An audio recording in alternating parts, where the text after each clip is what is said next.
Jay, it's always such a pleasure to have you on our show. How are you this morning? It is great to be on your show. I love it. Thank you so much for having me. I'm doing great. I'm really excited that we're back for the 39th annual Miami Film Festival. That means 4 decades of programming. That's Yeah, amazing. yeah, and it's always such a great festival for the city. Now, let's dive right into it. What can people expect at this year's festival? Well, this year, I mean, we're coming out of our pandemic, like a 2 year period. We did hold the festival last year in a kind of very small hybrid format. We are still doing a hybrid format, so people can still watch some of the movies online, but not all of them. The primary experience is really centered back in the theaters, the Silver Spot Cinemas in downtown Miami, the Tower Theater Miami on Calle. This year we're using a new gala venue, which is the Adrian R Center. Super excited to be there. So those are kind of, like it's been 2 years really since we've all been together in this kind of wider festival format. So that's going to be new. And this year we're also bringing back our parties. We weren't able to have parties in Yes, 2021.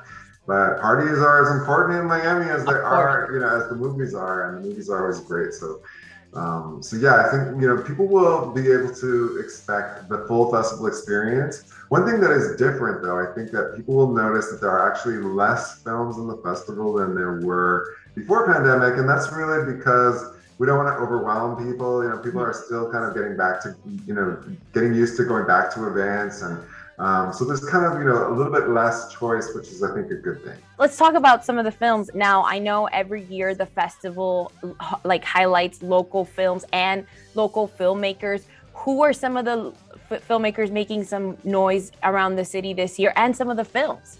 Yeah, no, it's like, I mean, I love the mix. I love the mix of like, we have over 100 local films that were submitted to us here. That's an amazing amount of production. I'm so proud of what's happening in our city. And of course, we're very selective. We definitely make sure that we're choosing the best of the best. So this year we have 18 made in Miami films that are sprinkled throughout the festival in different categories. Some of them are short, some of them are feature films. Two to look out for is South Beach Shark Club. I was looking at that one. It's a new documentary. It's just wild, a wild, wild story of what happened. A group of fishermen here in the 70s and the 80s. Incredible documentary. Another film is Borrowed, which is a narrative feature, beautifully shot in both Key West and South Beach. Looking ahead, we also have a number of amazing international films. So the festival's already opened with The Good Boss, which was Spain's submission to the Academy Awards. It was shortlisted, and we are closing with a really incredible film from Panama. It is it is a beautiful drama. It is something that makes you feel so grateful for life. It is called Plaza Cathedral. And that's what we're closing with. It made history being Panama's first ever Oscar submission to actually be shortlisted for the award. It didn't make the final nominations, but just to go that far is amazing. Panama stand up. I love it. I love it. You talked about that, and also being international, you also hit the local heart of things because you have Emilio Estefan with A Change of Heart. Tell me more about that film. Yeah, so Change of Heart is a movie that we had the world premiere of at the 217 Festival. And it really, is one of those nights in my career that just you can't ever forget. Every minute of it was just pure joy. It was so well received.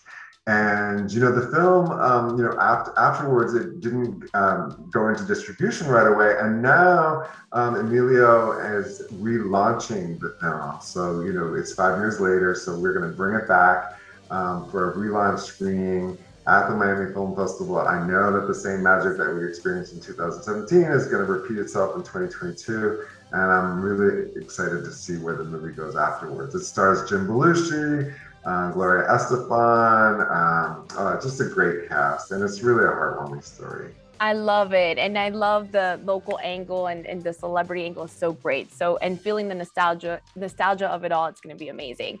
Now, lastly, this film is dear to my heart, the Mucho Mucho Amor film with Walter Mercado. You are going to have it in the festival. Walter was such a huge icon here to the city and to the nation. Tell me more about having that film in the film festival this year. Oh, yes. Oh, I'm so glad you asked this, because in 2020, when we were, we were running the festival, and we started the festival, COVID was starting to kind of creep into the US, creep into Florida. None of us were really sure what was going on. So we made it through 6 days of the festival, and Mucho Mucho Amor was scheduled to be our closing night film. We were going to have this big party for Walter Mercado after the screening. Anyway, you all know the story. The rug got pulled out from under us, and we had to cancel everything, and it was sad, but of course, it was all about the public health, safety. So now, 2 years later, the film, it's been on Netflix, but it never ever had its proper Miami, in-person event. Yeah. So we were having that at the Soundscape. Oh, wow. The New World Center Soundscape, gorgeous outdoor screening.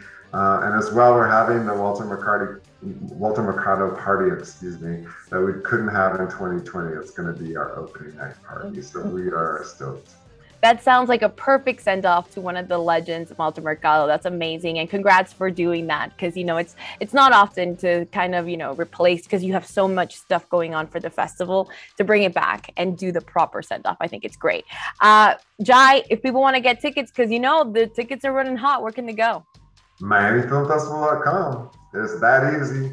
And you can buy tickets at the door at the Silver Spot, starting on at 1 hour before showtime every day, or you can buy them online. And the film schedules are there. I saw it. I was there. All the films are located, and they'll tell you the time and all that good stuff. Jaie Laplante, Executive Director of the Miami Film Festival. You're amazing. Thank you so much for being on Inside South Florida. Thank you, Miriam. It was great to be here, and thanks for your support.